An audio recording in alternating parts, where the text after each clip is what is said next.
Hey guys, this is Logan here with Evil Bear FX. I've got you in the dirty old shop today to show you a quick mold making procedure using simple silicone to make little cup molds.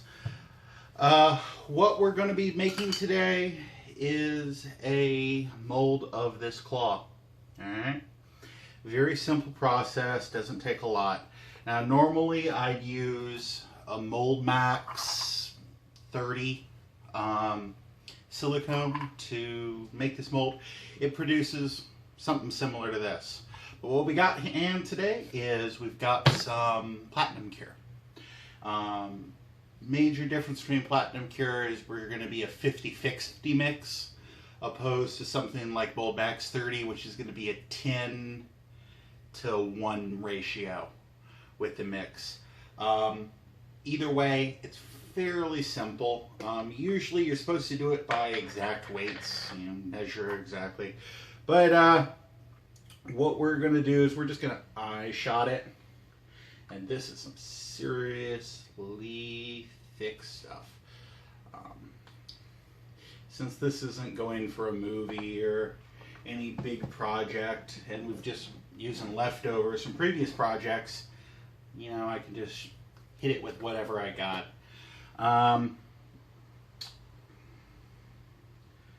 The trickiest thing to dealing with this stuff is making sure that you get a good mix, that good 50-50 ratio, and make sure it's fully slimed everywhere. Making sure that you get that good mix.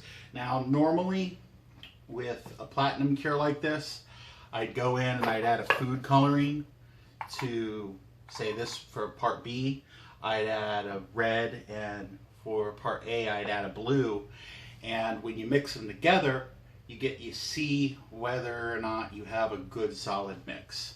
Now what I'm going to just do here is I'm just going to eye shot this and get a rough 50-50 ratio. Doesn't have to be super perfect.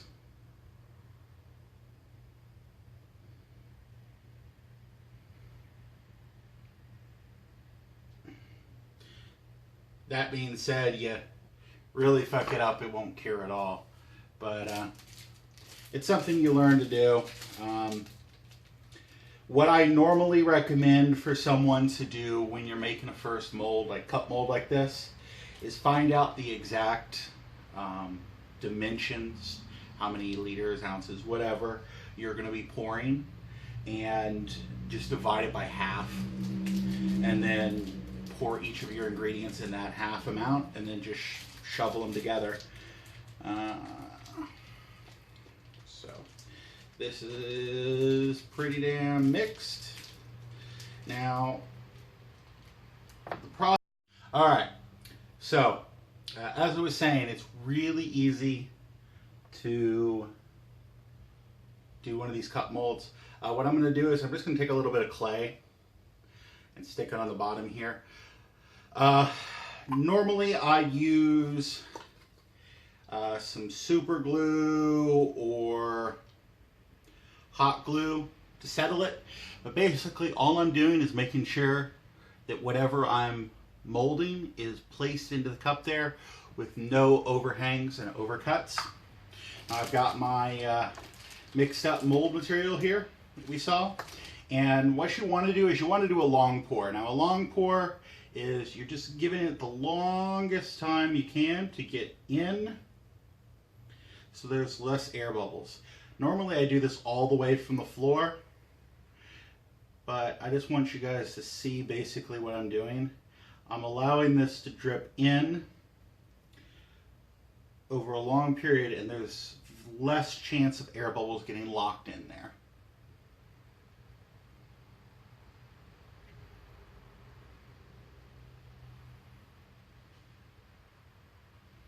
I know, super exciting, right?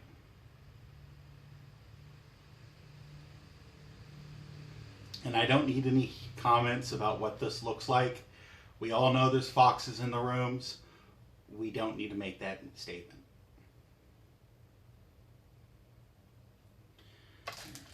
go ahead and scrape some of this goo out.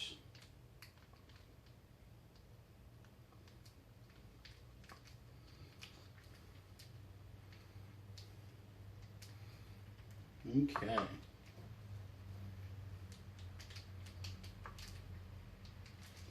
All right. So that's what basically we're doing, and all you're doing is you're getting the material in here.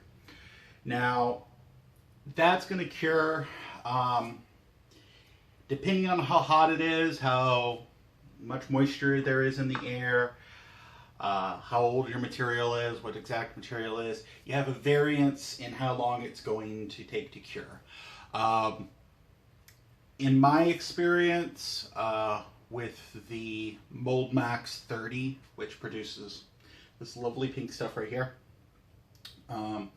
it'll take you about 2-3 hours, maybe 4, to get where you need to be. I always say it's best to leave it for 24 hours to cure, to make sure it's really solid. What eventually comes out is one of these molds. I'm going to go ahead and fast forward you guys here. Eventually you'll get a mold like this, and it'll pop right out, and you can just rip the cup away.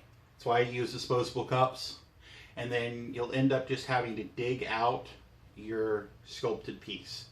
I then clean these out real well, and then you simply, all you need to do to make a copy after it's cleaned out is you get some Smooth Cast. Okay, now I'm using Smooth Cast 300 that produces this white. It's nice. There is Smooth Cast Onyx, which can be done in fast, slow cure, whatever you need. That does it in a nice shiny black.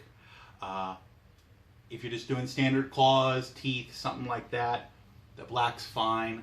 But I use this white because you get different colors and you want realism and all that other stuff. So, what I'm going to show you real quick is what it takes to make a copy. Now, I'm going to go ahead and grab 2 fresh cups here. Now, I've already got some A and B here, already poured out into some cups for me. A's pretty clear. B's kind of got this teat color to it. And all I'm going to just do, again, rough shot pour. Getting about 50-50 ratio. You really want to, if you're doing this to make huge amounts, and you're not just doing this for your own personal, getting graduated dram cups is a great way to get exactly how much you need for exactly every claw. I do things in huge, massive bulk orders, and I'm doing them for 15 costumes at a time. So usually eye-shotting it is fine. Now, everybody and their brother will tell you a different way. It has to be A to B into B or B into A. In my years of experience, it doesn't really matter. I mean, it's just simple as put it in.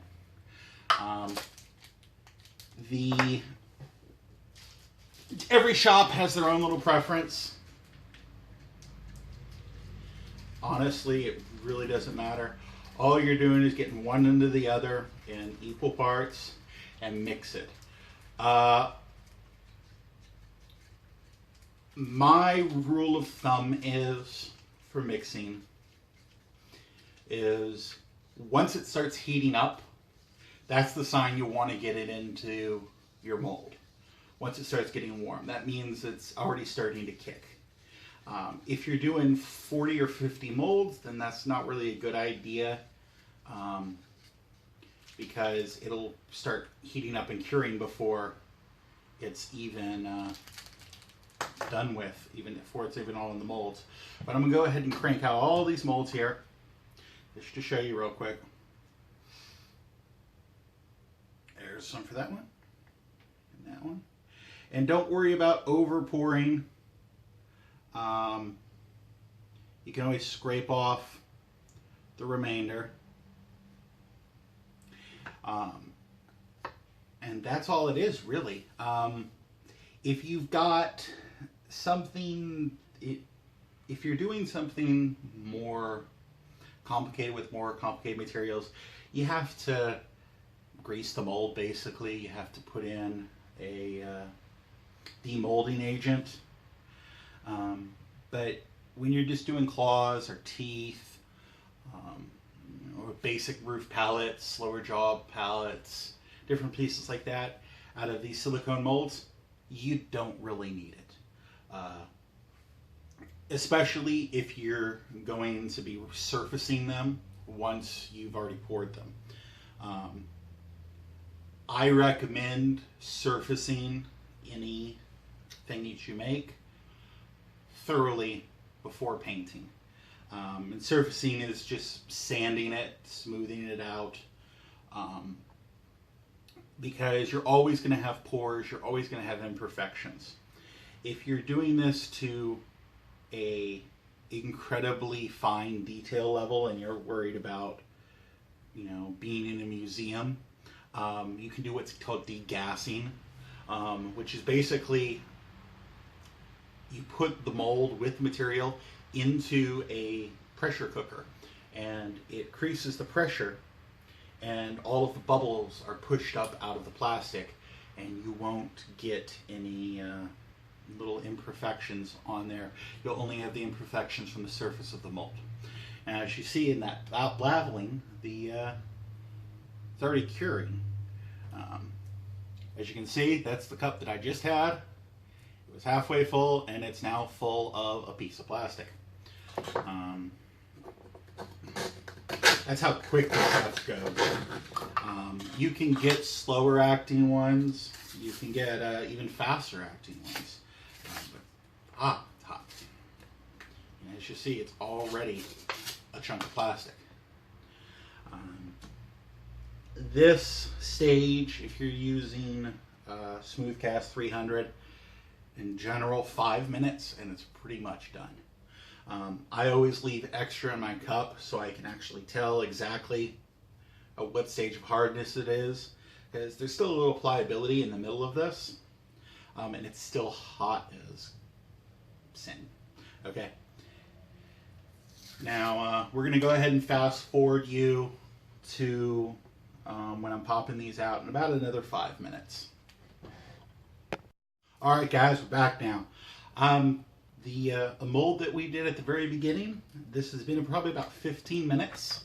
It is already cured, as are these claws. I'm just going to show you this. This is that clear one that we had earlier, and it's just a matter of reaching in and plucking it out. And then that's what it is. And as you can see, it just makes a nice little cup mold like we have right here. Now, I'm going to go ahead and pop some of these out and let you see them.